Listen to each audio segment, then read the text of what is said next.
morning here. You may have guessed we're back in the shed, back in the engine, well not the engine shed, but the workshop, and we're working on little Lauren. We're playing with little Lauren again tonight, messing around with some of her bits. Engine 2959. I'll insert a picture of what she used to look like before we took her apart here.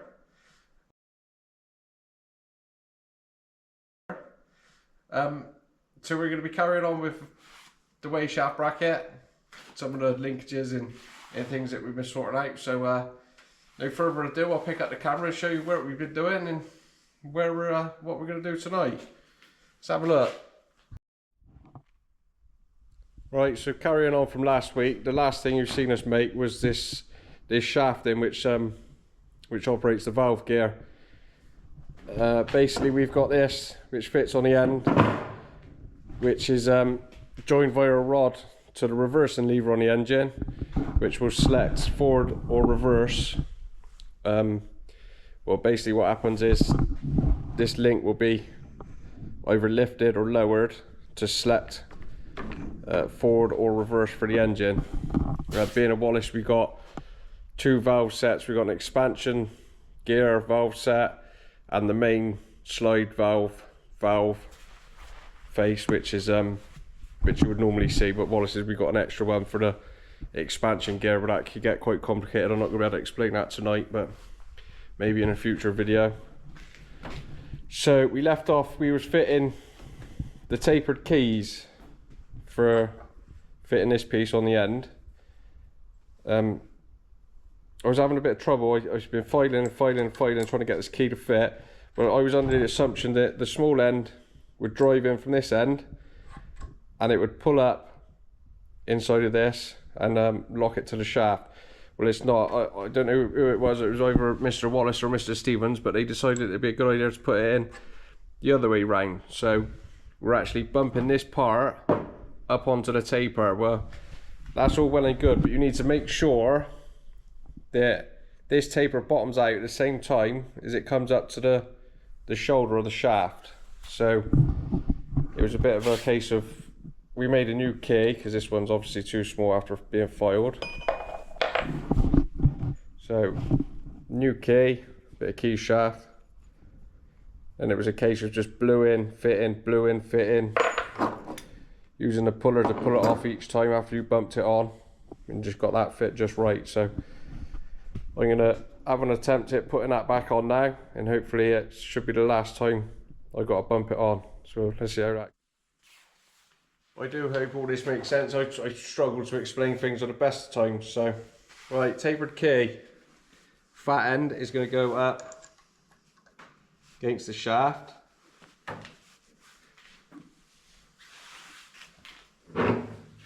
Get the bonkometer, make sure that's seated. Alright, that's nice. And then as for the arm, a little bit of a lubricity on it. Just make that slide on a little bit easier. So that should be the shallow side of the key in the part.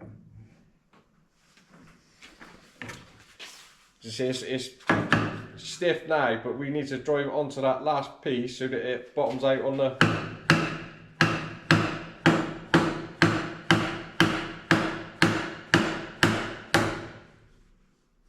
See, that's tight on that key now, and we've just got a scooch more to go.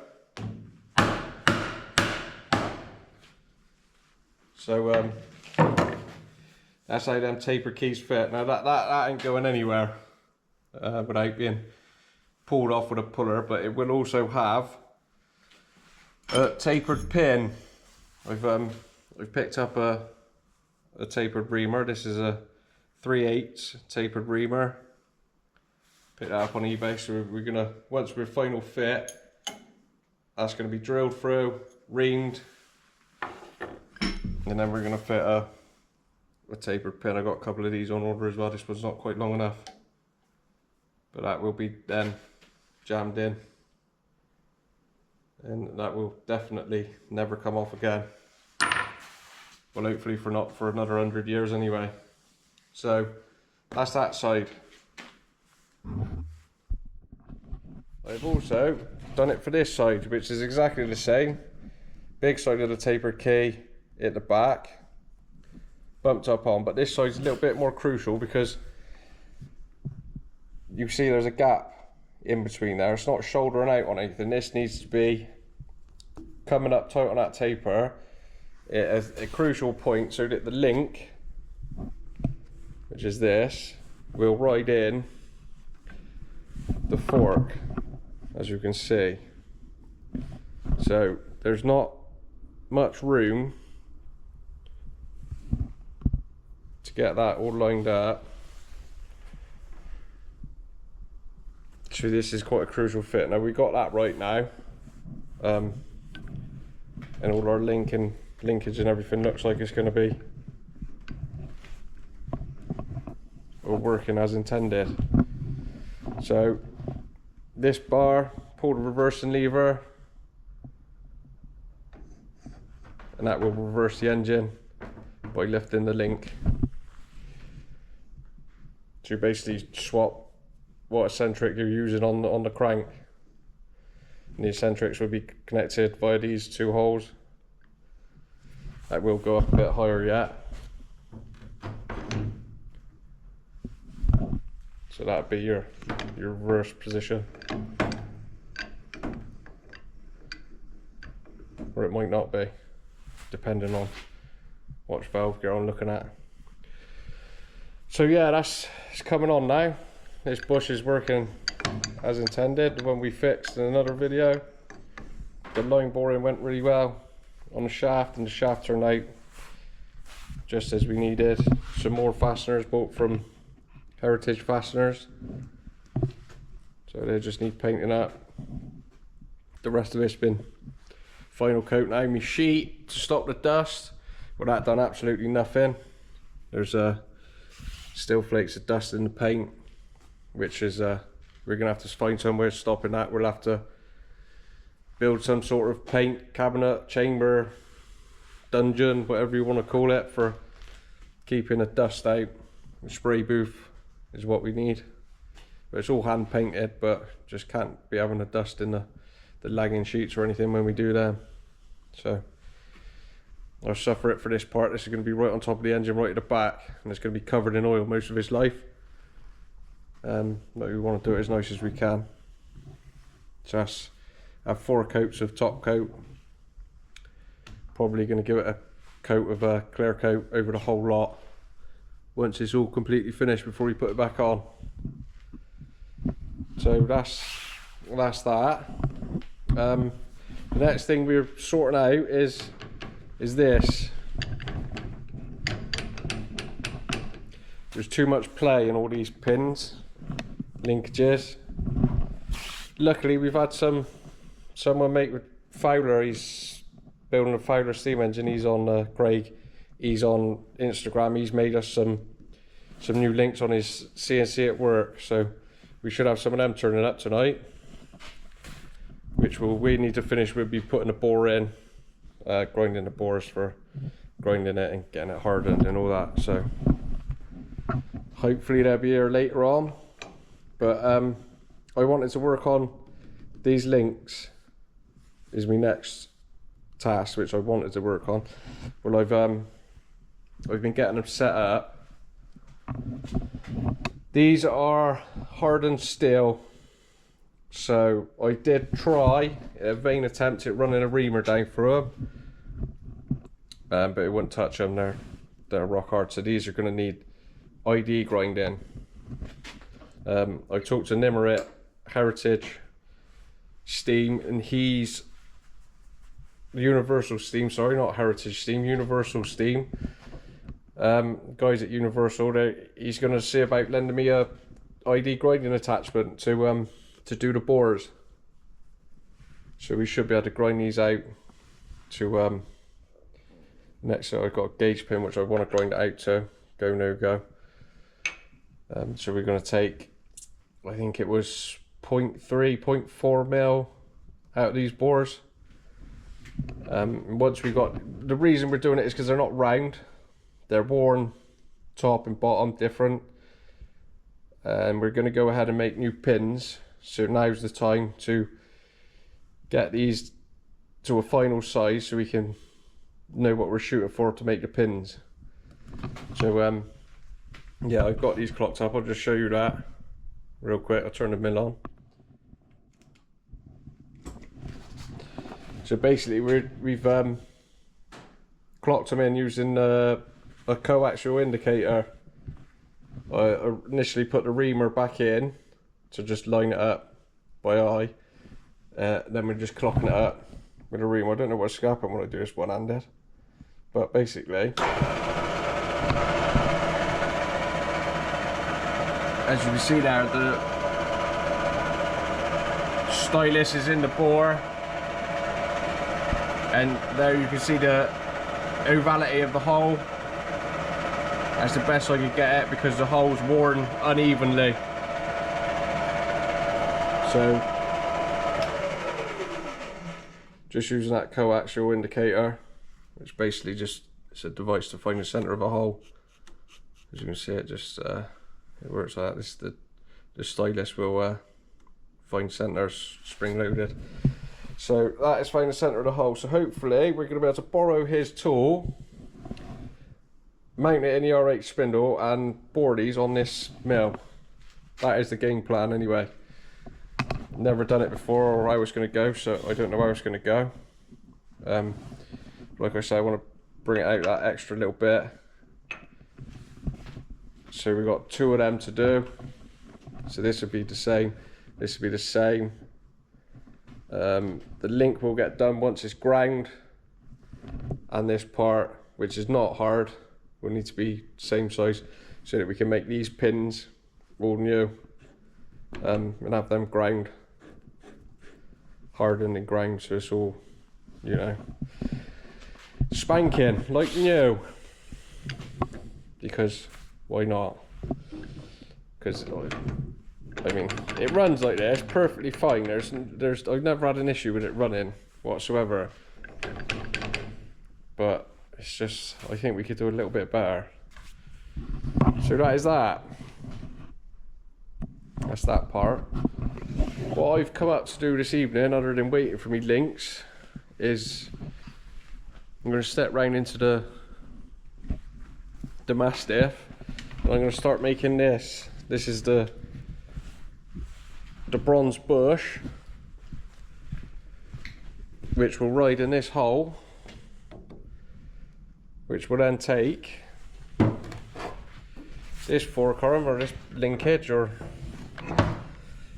what we sorted out the other day. We ended up just turning this to true it up. We obviously didn't take all the pits off of it, but as you can see, that's all one size down. I've done that up the road. I say I've done it, I got James to do it. So yeah, he's sorted that out for me. So now that's true, we can get on and make our bush. This will obviously go down in there, but as you can see, that is the definition of a hot dog down it all the way. So bronze has arrived. I think the first step's going to be to get a hole down through it. I found a boring bar that someone's extended in the past. I'm hoping that is going to be long enough to do that, and it's not going to scream its nuts off when it's doing it, but we will find out. So that's what I'm going to get on with tonight. I'm going to set up and drill it first. Let's get the lathe fired up and get some oil flowing and put a hole in.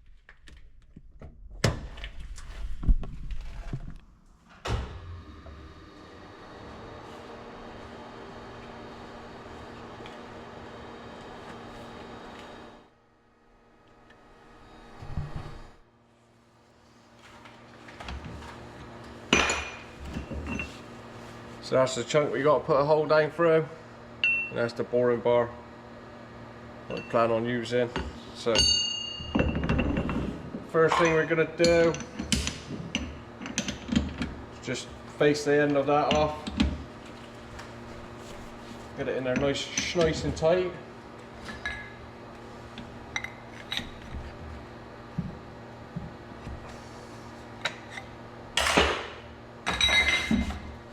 And just face it.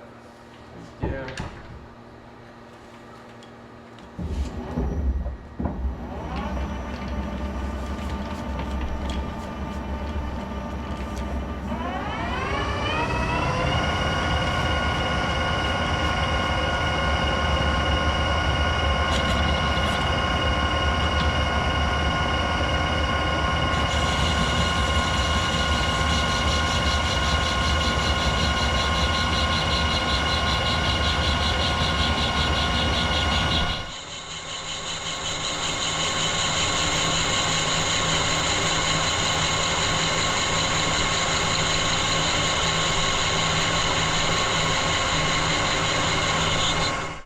We just want to select a drill that's going to be long enough.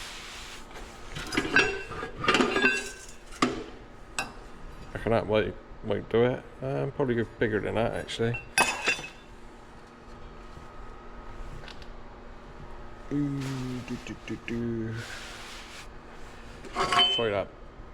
Try that. Probably ain't gonna be long enough, but we should be able to back it out. Right, so on further inspection, the part 10 inches long, drill nowhere near, so let's find another. Right, so it's going to have to be the long end. The only one I've got, say 15/16, so about an inch. No, more than that, I don't know. Right, so that looks mildly ridiculous.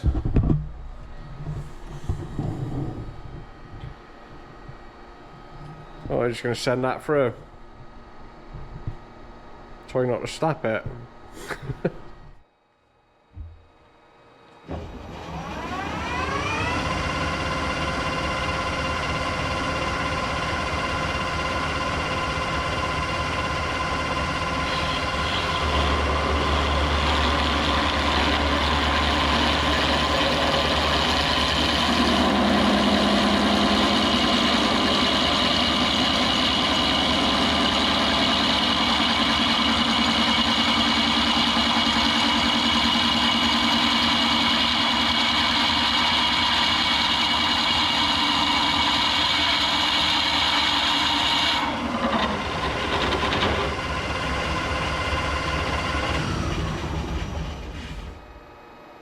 Well, that's absolutely chomping through that.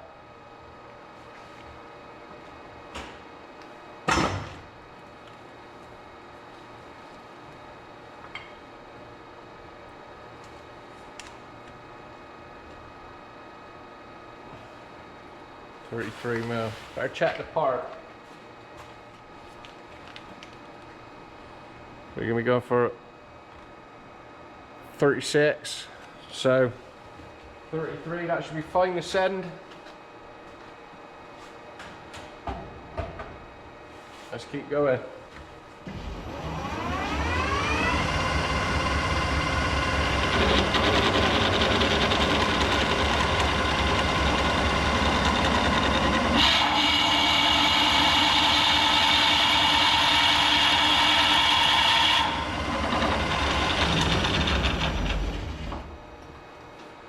Right, just put a box under that to catch the swarf.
must be enough.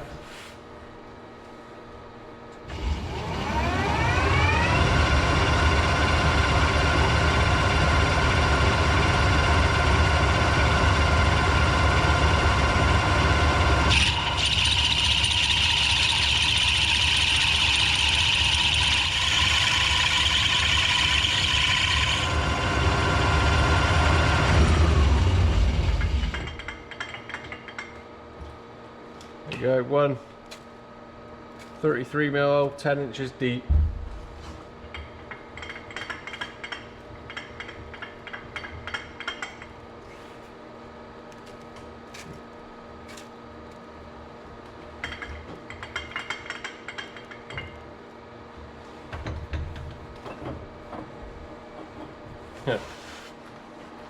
Just left the drill behind.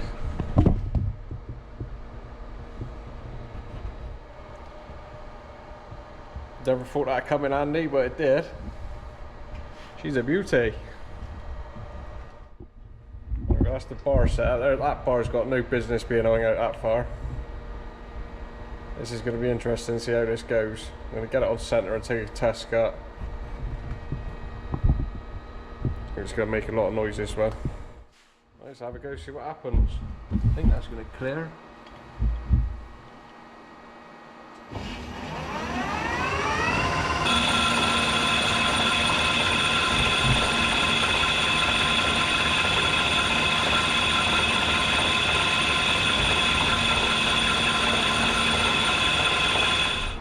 Alright, so after the first cut, that's still really good. I'm just going to keep going at that until we're to size.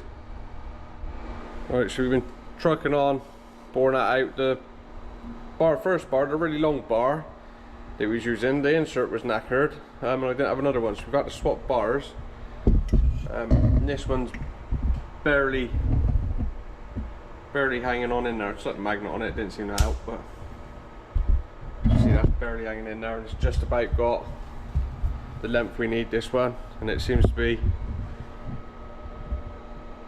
cutting right in the bore.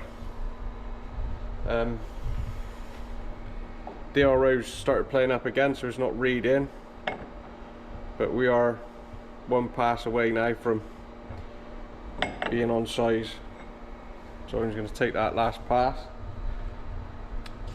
and then we'll see how we done. As for measuring it, just been using the snap gauge. Rocking at it now. And measuring on the mic.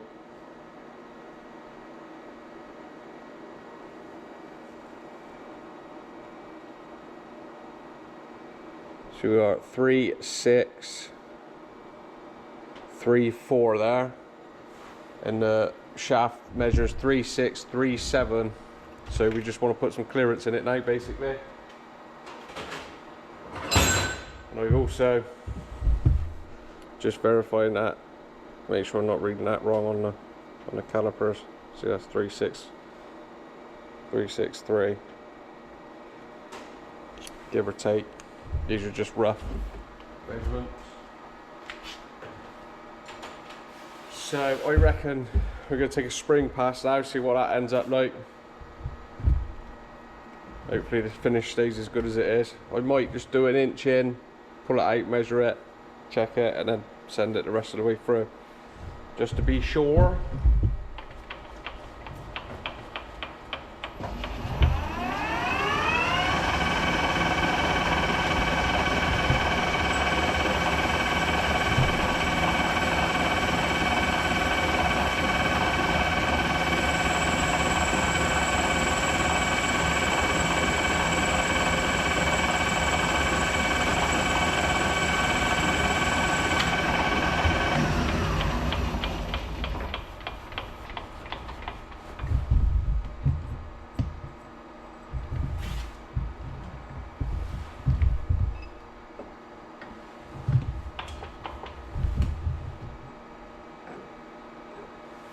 Yeah, that's going to be the one.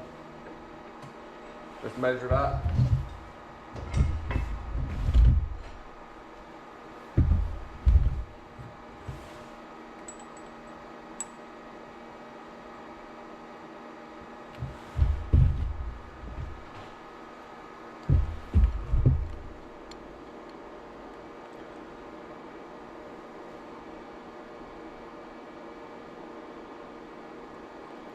So that's measuring 3,650, so that's giving us 0.13 mil clearance.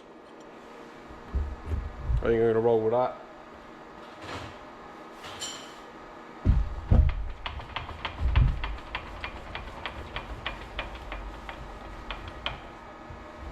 I think over that bearing distance that'd be about right. Well, I'm hoping it is anyway.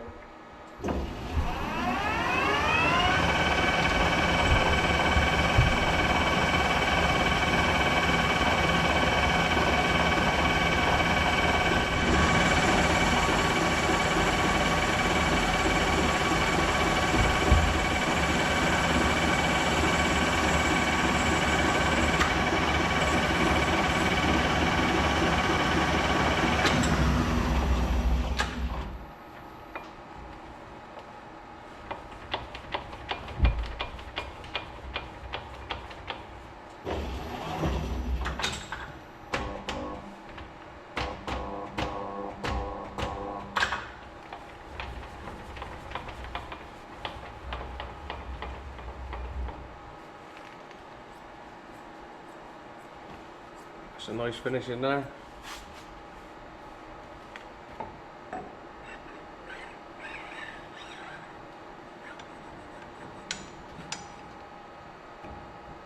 Very, very, very minimal play there.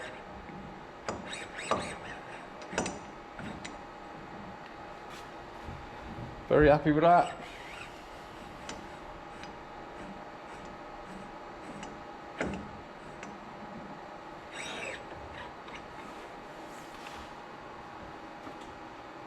Got to get this set up between centres now and do the OD. So let's take that out.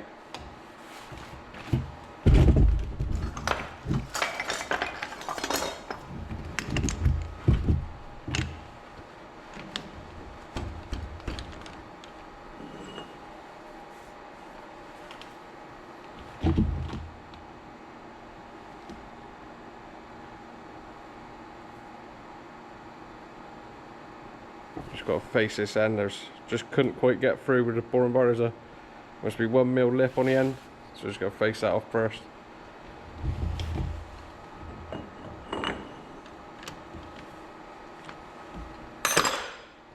I might actually get a length and face it to length as soon as I'm here.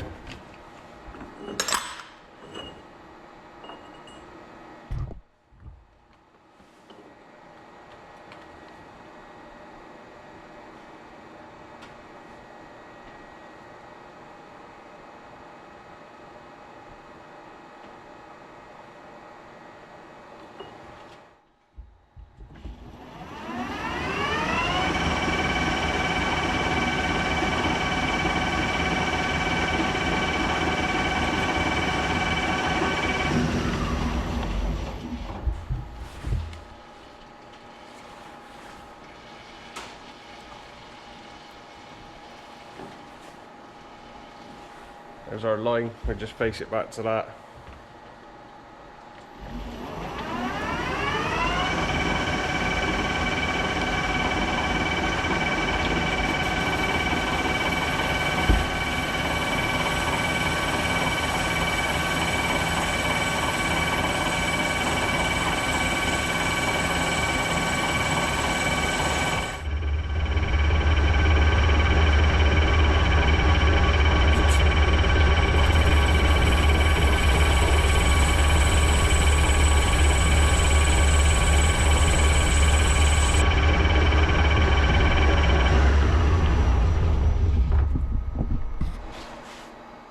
Right, so the next thing I want to do to turn it between centres, I want to make a little mandrel so that we're going to be able to support this end via the bore and support the other end with the tailstock, and that should allow us to skim this outside, get that to size. So I just got a bit of the shaft in that we bought the other day. Just going to turn that down, make that a good fit, and then hopefully friction drive it just to turn the outside. So we'll have a go at that. Right, so that should be turned just under the bore size. there. So that's going to fit as such with the centre in this end, and that should get our bore concentric with the OD.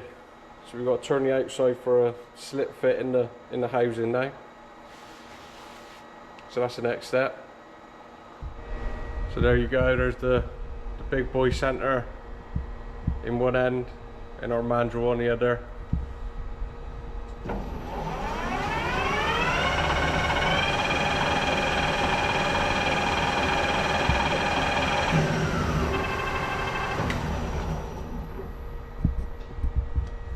Just show you where it's got to go. So we've got to machine it so that it will slip up into there, and it's retained by 2 nuts, one each side.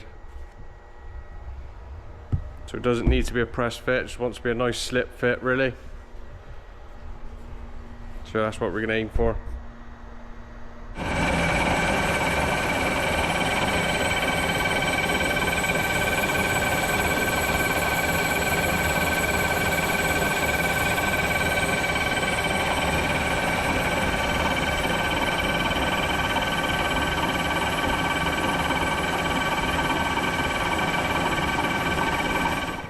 Right, so measurements, I've measured the bore. The bore is 51mm, just under, which is probably equivalent to 2 inch. So I'm going to say they bored the housing to 2 inches. I'm measuring on the original shaft that come out, it was 50.65mm. So I'm going to go with probably 50.75, which is 50.75 is 2 thou under 2 inch.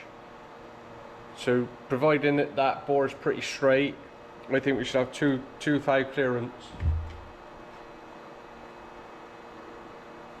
And 2 thou is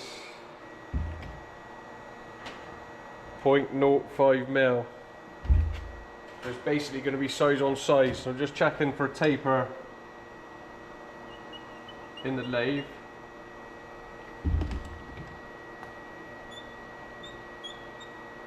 And there's a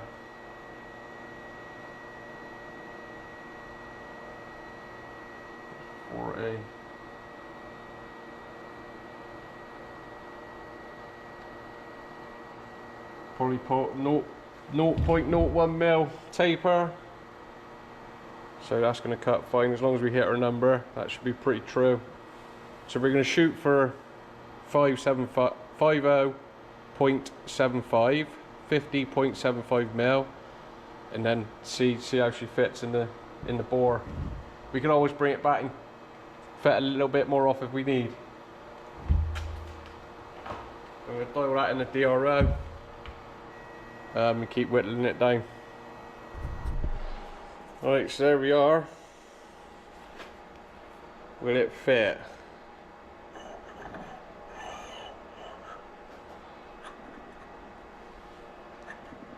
That is pretty good. And then the arm, I'll just have to budge you out of the way a minute. And the arm.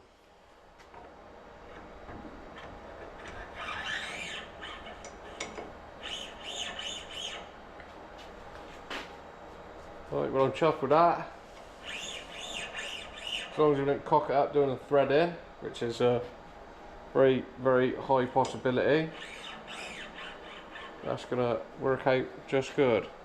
You may also have noticed I've got some nice shiny parts on the table.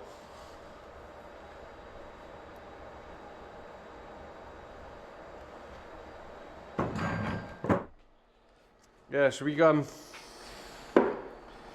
had these made. Craig, he's on Instagram, his Fowler Road Locomotive. He's sorted out our drop links. He's got access to a couple of CNCs.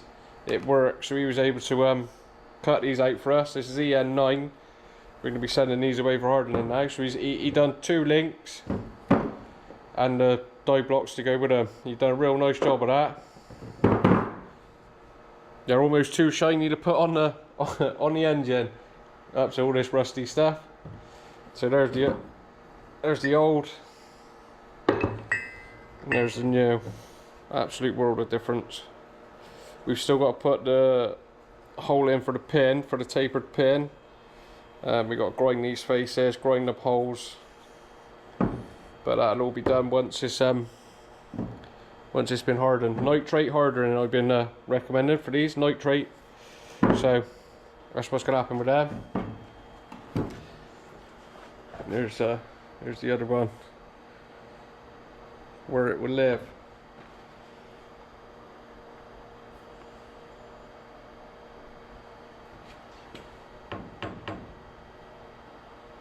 So yeah, I'm happy to get some parts. It's not often you're able to just order parts for a restoration, so I would never have been able to make these, so it's dead handy. So there we go. That's we're coming on. Right, so that's it. I'm gonna make that do for this one. I'm gonna carry on. I'm working out what thread this is. Looks like it's BSP. So I'm going to go ahead and order a die nut or borrow a die nut so we can do the threading. So we'll do that on the next one. So there you go. Another job. So thanks for bearing with us and watching these videos. It's all appreciated, and looks like we're making some progress. So I'll see you on the next one. Cheers.